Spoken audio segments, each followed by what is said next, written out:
खोखराकोट है ड्रग्स का अड्डा। करतारपुरा से होता है ड्रग्स सप्लाई। रोहतक के युवा ड्रग्स की चपेट में।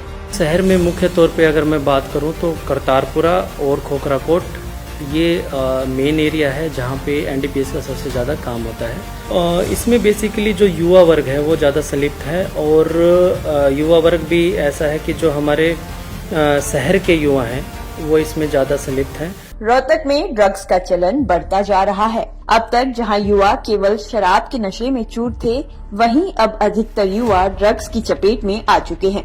आंकड़ों की माने तो अब पंजाब के बाद हरियाणा में भी ड्रग्स की सप्लाई बढ़ती जा रही है। बीते 2.5 महीनों में रोहतक पुलिस ने भी 15 ड्रग्स सप्लायर्स को गिरफ्तार किया है। साथ ही एनडीपीएस के 13 मामले भी दर्ज किए गए हैं। रोहतक पुलिस ने बीते 2.5 महीनों में 34 किलो गांजा पकड़ा है, जिसकी कीमत करीब 4 लाख रुपए है। इसके अलावा पुलिस ने 200 ग्राम अफीम भी पकड़ी है, जिसकी कीमत 20,000 रुपए है। इसके अलावा पुलिस ने 1 लाख की कीमत की 60 ग्राम हेरोइन भी जब्त की है। बाजार में आमतौर पर बिकने वाली कोरेक्स सिरप की 370 बोतलें भी पुलिस ने जब्त की हैं।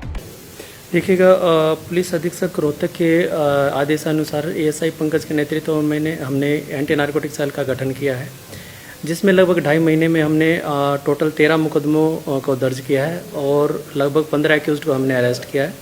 और जहां तक मैं क्वांटिटी की बात करूं कि लगभग 34 किलोग्राम हमने गांजा पकड़ा है और 200 ग्राम हमने अफीम पकड़ी है, 60 ग्राम हमने हीरोइन पकड़ी है और कोरेक्स की हमने 370 बोतलें हैं वो पकड़ी हैं। अगर मैं इनके अमाउंट की बात करूं, वैल्यूएशन की बात करूं, तो लगभग 4 लाख का गांजा है जो हमने पकड़ा है उसके वैल्यूएशन के हिसाब से। 20,000 की अफीम पकड़ी है और 1 लाख का हीरोइन पकड़ी है और लगभग 1.5 लाख की हमने कोरेक्स की बोतल पकड़ी है।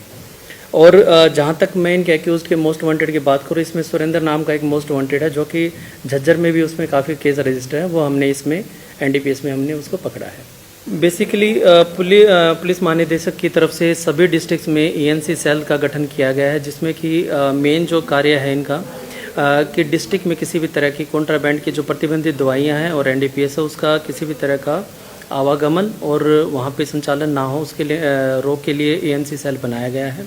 और रोहतक में भी पिछले 2.5 महीने से हमारे ईएनसी सेल के जो इंचार्ज हैं पंकज कुमार काफ़ी एक्टिव हैं और बड़े ही अच्छे तरीके से उन्होंने 13 जो मुकदमे हैं वो दर्ज किए हैं। और जो मेन एक्यूज्ड हैं इनमें काफ़ी हैबिचुअल जो एक्यूज्ड हैं उनको हमने अरेस्ट किया है। और मैं इसके साथ ये भी बताना चाहूँगा कि इसमें जो काफ़ी लंबे टाइम से एक्टिव था, धर्मवीर नाम का एक युवक था, कि उसकी प्रॉपर्टी अटैचमेंट के प्रोसीजर हमने स्टार्ट किया है और कंप्लीट प्रोसीजर हमने अब तक दिल्ली जो हेडक्वार्टर जो इनके जहाँ पे इनकी प्रॉपर्टी की सीजर की जो कार्रवाई है उसके लिए हमने दिल्ली भी भेज दी गई है। इसमें बेसिकली जो युवा वर्ग है वो ज़्यादा संलिप्त है और युवा वर्ग भी ऐसा है कि जो हमारे शहर के युवा हैं वो इसमें ज़्यादा संलिप्त हैं। जी बिल्कुल, शहर में मुख्य तौर पे अगर मैं बात करूं तो करतारपुरा और खोखराकोट ये मेन एरिया है जहां पे एनडीपीएस का सबसे ज़्यादा काम होता है और इस एरिया में हमने पिछले 2.5 महीने से सबसे ज़्यादा फोकस किया है और जो एक्यूज्ड हमने पकड़े हैं मैक्सिमम इसी एरिया से पकड़े हैं।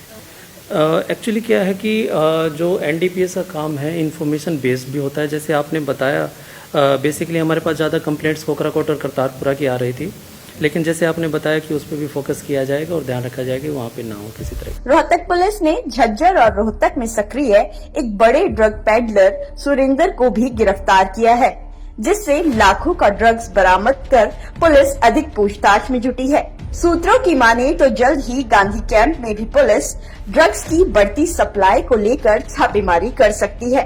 फिलहाल पुलिस विभाग की तरफ से आज 2 जिलों सोनीपत और रोहतक के साल भर का बरामद किया गया ड्रग्स डिस्ट्रॉय किया गया, ताकि यह ड्रग्स किसी आम इंसान की नसों तक पहुंचकर उसका जीवन ना खराब करे।